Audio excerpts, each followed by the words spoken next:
Hello friends, नमस्कार, good evening. कैसे हैं आप सभी? उम्मीद करते हैं आप सभी अच्छे होंगे, स्वस्थ होंगे। अपने एग्जाम की तैयारी आप सभी बच्चे बहुत अच्छे से कर रहे होंगे। तो जल्दी से आप सभी बच्चे क्लास से जुड़िए ताकि क्लास को कंटिन्यू किया जाए। तो आप सभी का स्वागत है हमारा अपने लोचन कंप्यूटर पे, जो कि आप सभी का चैनल है और आप सभी सपोर्ट कीजिए। और आप सभी के लिए मैं रेगुलर क्लासेज लेकर आता रहता हूं ताकि आप ट्रिपल सी एग्जाम में काफी अच्छे से ग्रेड से पास आउट आप हो सके। तो इस सीरीज का स्टूडेंट जो टारगेट है वो एस ग्रेड की है। तो आप सभी अगर सभी क्लासेज को देखते हैं तो आपको 101% ट्रिपल सी एग्जाम में अच्छे ग्रेड से आप पास आउट हो सकेंगे, लेकिन आपको सभी क्लासेज को देखना अनिवार्य है, मतलब कंपलसरी है। ठीक है स्टूडेंट? तो जल्दी से आप सभी बच्चे क्लास से जुड़िए। और आज में जो क्लास में हम डिस्कस करने वाले हैं 25 प्लस क्वेश्चन को डिस्कस करेंगे, जो कि आपके एग्जाम्स के लिए काफी इंपॉर्टेंट होगा। तो आज की क्लास भी काफी इंपॉर्टेंट है, तो आप सभी बच्चे क्लास के लास्ट तक जरूर देखिएगा। और ये जो क्वेश्चन है स्टूडेंट, बार बार आने वाले प्रश्न है जो कि आपके एग्जाम्स के लिए काफी इंपॉर्टेंट हो जाता है। तो आप सभी एक भी क्वेश्चन को मिस मत कीजिएगा। तो जल्दी से आप सभी बच्चे क्लास से जुड़िए। और हमारी जो क्लासेज होती है रात के 8 बजे होती है। ठीक है? तो 8 बजे आप सभी प्रैक्टिस क्लास में जरूर ज्वाइन कीजिए, आपको काफी हेल्प मिलेगी इस क्लास से। जल्दी से आप सभी बच्चों को क्लास से जुड़ जाना है। जो भी साथी क्लास से जुड़ चुके हैं, आप सभी बच्चे क्लास को लाइक कीजिए, शेयर कीजिए, ताकि और भी साथी इस क्लास को ज्वाइन कर सके जिन बच्चों का ट्रिपल सी का एग्जाम है। ठीक है? तो जल्दी से आप सभी बच्चों को क्लास से जुड़ जाना है। Good evening, good evening student. कैसे हैं आप सभी? तो जल्दी से आप सभी बच्चे क्लास से जुड़िए ताकि क्लास को कंटिन्यू किया जाए। और जो भी बच्चे ट्रिपल सी और ट्रिपल सी प्लस नवंबर दिसंबर एग्जाम की तैयारी कर रहे हैं, उन सभी के लिए स्टूडेंट ये सीरीज है। और आप सभी बिल्कुल एक एक क्लासेज को देखिए। आप अगर प्रीवियस क्लास अगर आपका छूट गया है, जो बच्चे क्लास में अगर नहीं नए आए हैं, तो आप सभी क्लास के डिस्क्रिप्शन में लिंक ऐड कर दिया है, वहां जाइए, वहां पे क्लिक कीजिए। क्लिक करने के बाद आपको सभी क्लासेस मिल जाएंगी। वहां पे सभी क्लासेज को प्रैक्टिस कीजिए। जितना प्रैक्टिस करेंगे उतना ही आपको बेनिफिट्स आपको एग्जाम्स में मिलेगा मेरे प्यारे साथियों। तो आप सभी प्रैक्टिस करना बिल्कुल ना छोड़ें। और हमारा जो कंटेंट होता है वो रिसर्च बेस्ड कंटेंट आप सभी को हम प्रोवाइड करते हैं, ताकि आपको 101% आपको ट्रिपल सी में एग्जाम में हेल्प मिल सके। तो बिना देरी के चलिए स्टार्ट करते हैं। आज की क्लास का जो पहला प्रश्न है आपके स्क्रीन पर है। पहला क्वेश्चन है मेरे प्यारे साथियों कि micro blogging is an example of which. बताइए कि माइक्रो ब्लॉगिंग इनमें से किसका उदाहरण हो सकता है? आप सभी साथियों को बताना है। बताइए क्वेश्चन नंबर जो फर्स्ट है उसका सही जवाब क्या होगा। आज जो भी बच्चे हमारे साथ लाइव क्लास में जुड़े हुए हैं, आप सभी बच्चों को लाइव सेक्शन में सभी क्वेश्चंस का आंसर देते चलना है स्टूडेंट। तो आप हमारे साथ क्लास से जुड़े रहिए और क्वेश्चंस का जवाब आप सभी लाइव सेक्शन में देते रहिए स्टूडेंट। बताइए आप सभी, क्वेश्चन नंबर जो फर्स्ट है कह रहा है कि माइक्रो ब्लॉगिंग इनमें से किसका उदाहरण है। बताइए मेरे प्यारे साथियों कि क्वेश्चन नंबर फर्स्ट का सही जवाब क्या हो सकता है। क्वेश्चन नंबर फर्स्ट का सही जवाब बताना है आप सभी को। तो ऑप्शन नंबर जो ए हो जाएगा आपका करेक्ट आंसर आता है ट्विटर। क्या हो जाता है आपका करेक्ट आंसर? ट्विटर। तो जिस बच्चे ने ऑप्शन नंबर ए बता दिया है उनका सही जवाब है।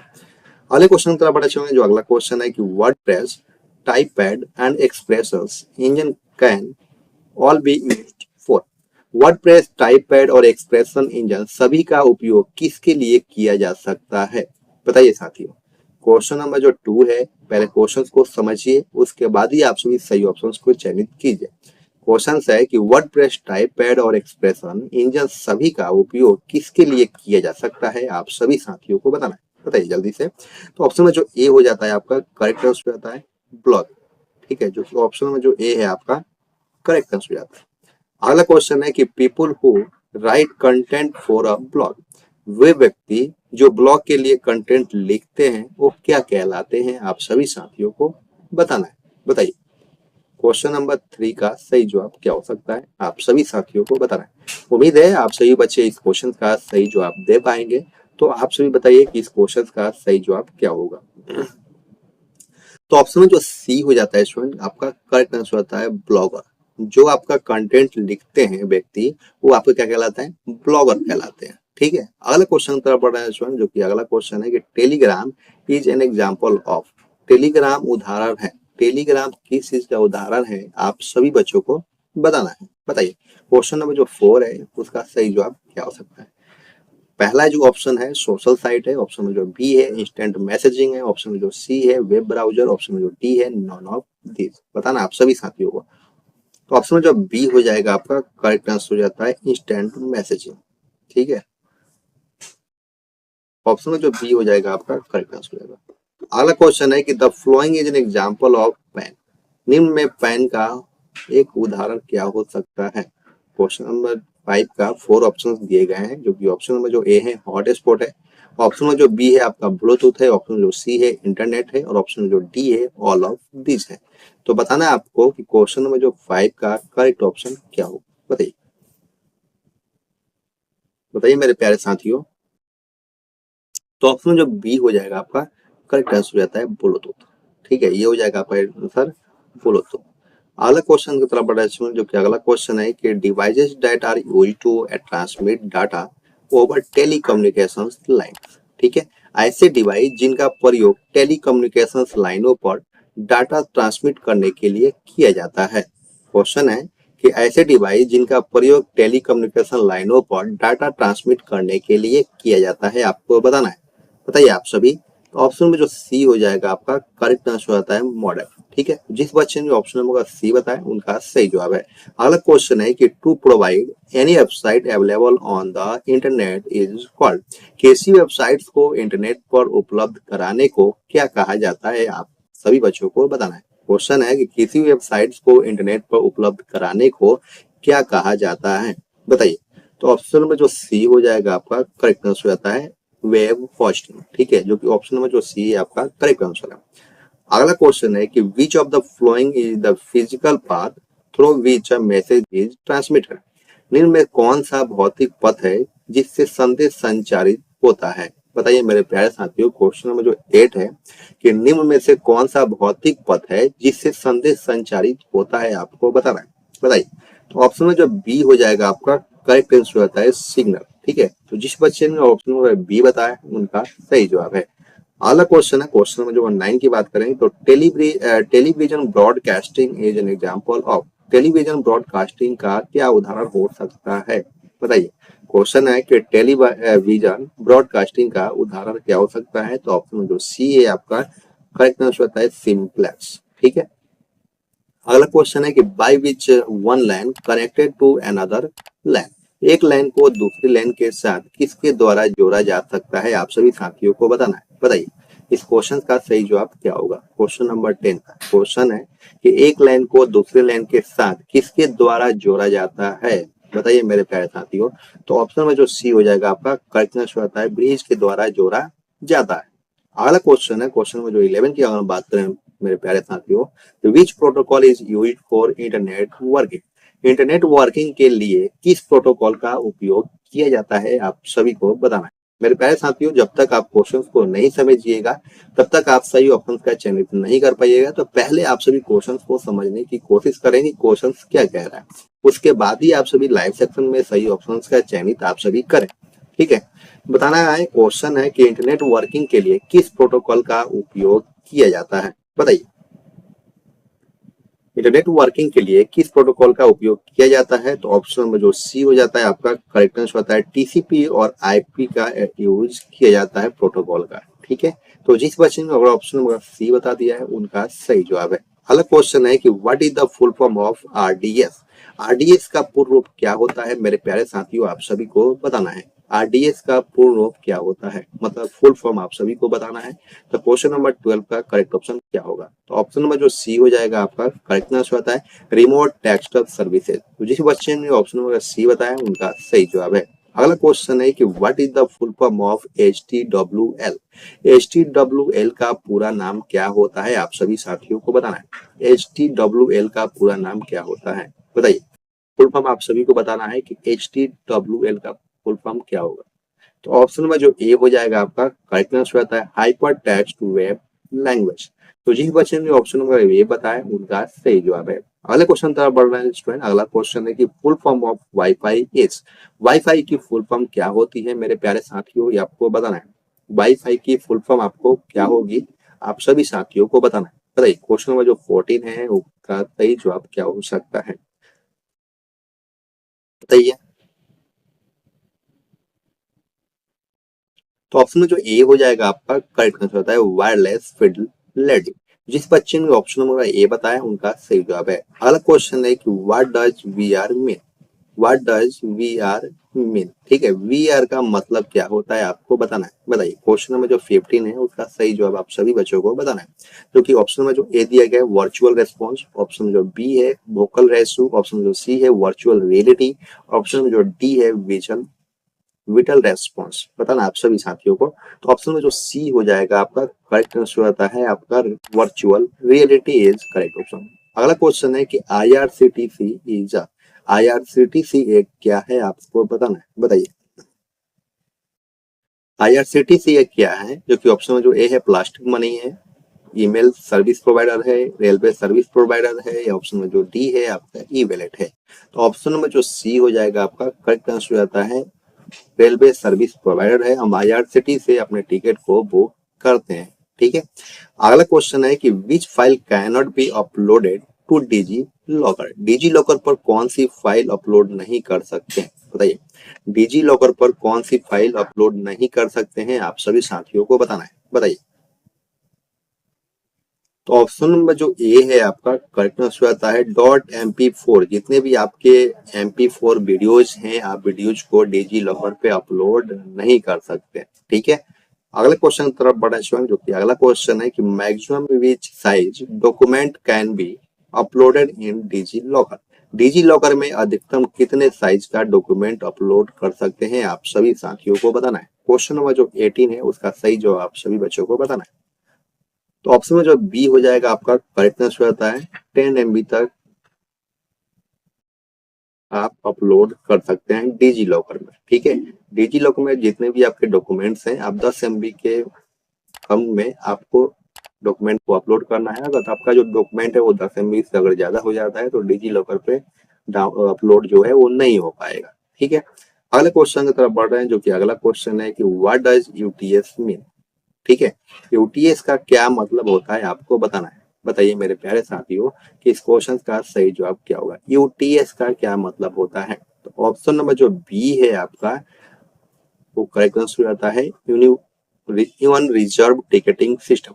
आप क्या करते हैं, जितने भी आपके अनरिजर्व टिकट होता है आप यहाँ से बुक कर सकते हैं। मतलब जितने भी हम लोग जनरल टिकट लेते हैं काउंटर से जाके, आप वहां से ना लेके यूटीएस से भी आप जनरल टिकट ले सकते हैं, ठीक है। अगला क्वेश्चन है कि what is the meaning of IMEI, IMEI का अर्थ क्या होता है, आप सभी साथियों को बताना है। IMEI का फुल फॉर्म आप सभी को बताना है। बताइए मेरे प्यारे साथियों, क्वेश्चन नंबर जो 20 है उसका सही जवाब क्या होगा। जो भी बच्चे हमारे साथ क्लास में जुड़े हुए हैं, प्रैक्टिस कर रहे हैं, तो आप सभी बच्चे क्लास को लाइक जरूर कीजिए और शेयर कीजिए, ताकि और भी बच्चों को इस क्लास से हेल्प मिल सके। और आप हमारे साथ जुड़े हुए हैं तो आप सभी को काफी हेल्प मिलने वाला है इस क्लास से। एक ही क्वेश्चन जो है आपके एग्जाम्स के लिए काफी महत्वपूर्ण है। तो बताना है क्वेश्चन है कि IMEI का अर्थ क्या होता है। तो ऑप्शन नंबर जो बी हो जाएगा आपका करेक्ट आंसर आता है इंटरनेशनल मोबाइल इक्विपमेंट आइडेंटिटी, ठीक है। जो कि आपका ऑप्शन में जो बी होगा आपका करेक्ट आंसर हो जाएगा। अगला क्वेश्चन है कि FTP helps users to transfer file, FTP फाइलों को हस्तांतरित करने के लिए किस यूजर्स का किस लिए करने के लिए यूजर्स को मदद करता है। बताना है कि जो FTP फाइलों को हस्तांतरित करने के लिए यूजर्स को मदद करता है वो क्या है। बताइए आप सभी बच्चे कि इस क्वेश्चन का सही जवाब क्या होगा, ट्रू होगा या फॉल्स होगा, आप सभी साथियों को बताना। बताइए, तो ऑप्शन में जो ए हो जाएगा आपका करेक्ट आंसर आता है ट्रू हो जाएगा, ठीक है। अगला क्वेश्चन है कि firewall is a defensive technique by which hackers are excluded from the system.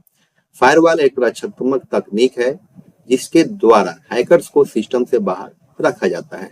बताना है कि इस क्वेश्चन का ट्रू होगा या फॉल्स होगा। मेरे प्यारे साथियों, ट्रू फॉल्स से भी आपको काफी क्वेश्चन पूछे जाते हैं, वह आप सभी ट्रू फॉल्स को भी काफी ज्यादा फोकस कीजिएगा।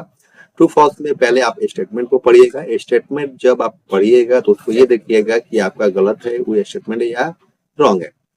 गलत है या आप सही है, ये चीज को आपको ध्यान रखना है। अगर गलत होगा तो आपका फॉल्स हो जाएगा, वही स्टेटमेंट अगर आपका सही होगा तो आपका क्या हो जाएगा, ट्रू हो जाएगा।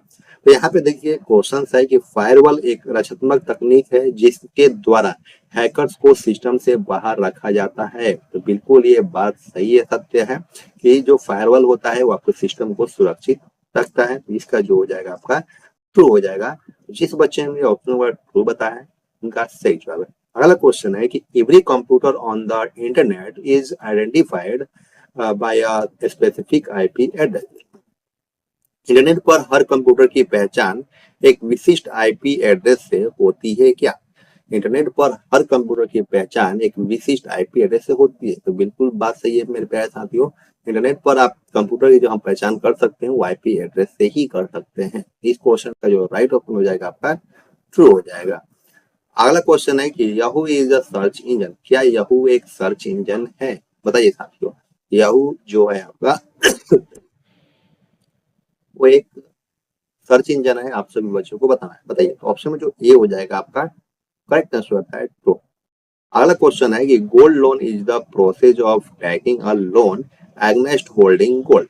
गोल्ड लोन सोना रखने के बदले ऋण लेने की प्रक्रिया है क्या? बताना है आप सभी को कि गोल्ड लोन जो है वो सोना रखने के बदले ऋण लेने की प्रक्रिया है। बताइए आप सभी। बिल्कुल प्रक्रिया स्टूडेंट। तो ये जो स्टेटमेंट है वो आपका सही हो जाएगा, तो ये हो जाएगा आपका ट्रू। अगला क्वेश्चन है जो कि आपका प्रधानमंत्री सुरक्षा बीमा योजना is an accident and selling insurance scheme. प्रधानमंत्री सुरक्षा बीमा योजना एक दुर्घटना और एक विकलांगता बीमा योजना है। क्या ऐसा है क्या? आप सभी को बताना है। ये जो स्टेटमेंट है, ये जो आपका क्वेश्चन है वो क्या सही है? क्या वो जो स्टेटमेंट है वो सही कह रहा है या गलत कह रहा है? बताना आप सभी साथियों को कि प्रधानमंत्री सुरक्षा बीमा योजना एक दुर्घटना और एक विकलांगता बीमा योजना है क्या? बिल्कुल सही जवाब है। तो इसका हो जाएगा आपका ट्रू। ठीक है। तो जिस बच्चे ने ऑप्शन ट्रू बता दिया है उनका सही जवाब। अगला क्वेश्चन है कि NEFT and RTGS are the same. NEFT और आरटीजीएस एक समान है क्या? जो एनईएफटी है और जो आरटीजीएस है वो सेम है? तो बिल्कुल सेम नहीं है। तो ये हो जाता है आपका फॉल्स। तो जिस बच्चे ने अगर फॉल्स बताया उनका सही जवाब है। अगला क्वेश्चन है जो कि आपका भीम app is name to Mahatma Gandhi. भीम ऐप महात्मा गांधी के नाम पर रखा गया है क्या? आप सभी साथियों को बताना है। बताइए। बताइए मेरे प्यारे साथियों। भीम ऐप महात्मा गांधी के नाम पर रखा गया है क्या? ट्रू होगा या फॉल्स होगा? आप सभी साथियों को बताना है। भीम ऐप महात्मा गांधी के नाम पर रखा गया है? ये बिल्कुल आपका स्टेटमेंट जो है वो आपका रॉन्ग हो जाता है। तो ये हो जाएगा आपका फॉल्स। ठीक है। अगला क्वेश्चन की तरफ बढ़ रहे हैं स्टूडेंट, जो कि अगला क्वेश्चन है, can cloud computing be private to an organisation. Cloud computing किसी संस्था के लिए प्राइवेट हो सकता है क्या? बताइए। क्लाउड कंप्यूटिंग जो है वो किसी संस्था के लिए प्राइवेट हो सकता है? तो बिल्कुल हो सकता है। जब हम सर्वर को परचेज करते हैं तो हमारा प्राइवेट ही सर्वर होता है। ठीक है, क्लाउड होता है। जिस बच्चे ने ऑप्शन नंबर ए बता दिया है उनका सही जवाब है। अगला क्वेश्चन है, does apps not require an OTP और पिन फॉर वेरिफिकेशन। सत्यापन के लिए एपीएस को किसी ओटीपी या पिन की आवश्यकता नहीं है क्या? तो मेरे प्यारे साथियों, जब एपीएस आप यूज कर रहे हैं तो वहां पे आपको आधार ऑथेंटिकेशन का बायोमेट्रिक का आता है। तो वहां पे आपको ओटीपी और पिन की कोई जरूरत नहीं होती है, क्योंकि आप वहां पे बायोमेट्रिक से ऑथेंटिकेशन मतलब दे रहे होते हैं। तो वहां पे आपको ओटीपी और पिन की जरूरत नहीं होती है। इसीलिए जो ये आपका स्टेटमेंट है वो आपका सही है, ट्रू है। ठीक है। तो जिस बच्चे ने ऑप्शन नंबर ए बताया है उनका सही जवाब है। स्टूडेंट, आज की क्लास आप सभी को कैसा लगा? 30 क्वेश्चंस में कितने क्वेश्चंस को आपने करेक्ट किया है? आप हमें कमेंट सेक्शन में जरूर बताइएगा। 30 क्वेश्चंस में 30 में से 30 कितने क्वेश्चन बच्चों ने किया है, आप हमें कमेंट सेक्शन में फीडबैक जरूर दीजिएगा। जो बच्चे क्लास में पहली बार आए हैं या चैनल पर पहली बार विजिट किए हैं, तो आपने अगर अभी तक मेरे चैनल को सब्सक्राइब अगर आपने नहीं किया है तो चैनल को सब्सक्राइब कर लीजिए। बेल आइकन पे ऑल पे प्रेस कीजिए, ताकि कोई भी अगर अपडेट आता है हमारे चैनल के माध्यम से तो आपको सबसे पहले नोटिफिकेशन मिल सके। अगर आप क्लास पहली बार देख रहे हैं, अगर आपने प्रीवियस क्लास अगर आपने नहीं देखा है, तो प्रीवियस क्लास को देखने के लिए क्लास के डिस्क्रिप्शन में आपको लिंक मिल जाएगा, वहां से आप जाइए, लिंक पर क्लिक कीजिए या डायरेक्टली आप जितने भी क्लासेज हुए हैं आप सभी प्रीवियस क्लासेस को देखिए और प्रैक्टिस कीजिए। जितना प्रैक्टिस करेंगे उतना ही आपको एग्जाम्स में बेनिफिट्स मिलेगा। और जिन बच्चों को पीडीएफ की जरूरत पड़ती है, पीडीएफ के बेसिस पे अपना तैयारी करना चाहते हैं, तो उसके लिए आपको क्लास के डिस्क्रिप्शन में टेलीग्राम का लिंक मिल जाएगा। टेलीग्राम ज्वाइन कीजिए, वहाँ पे हमारे नोट्स या पीडीएफ प्रोवाइड हम आप सभी के लिए करते रहते हैं, तो वो भी आप सभी के लिए काफी हेल्पफुल रहेगा इसमें। तो आज के लिए बस इतना ही, फिर मिलते हैं नेक्स्ट क्लास में। Thank you for watching, bye.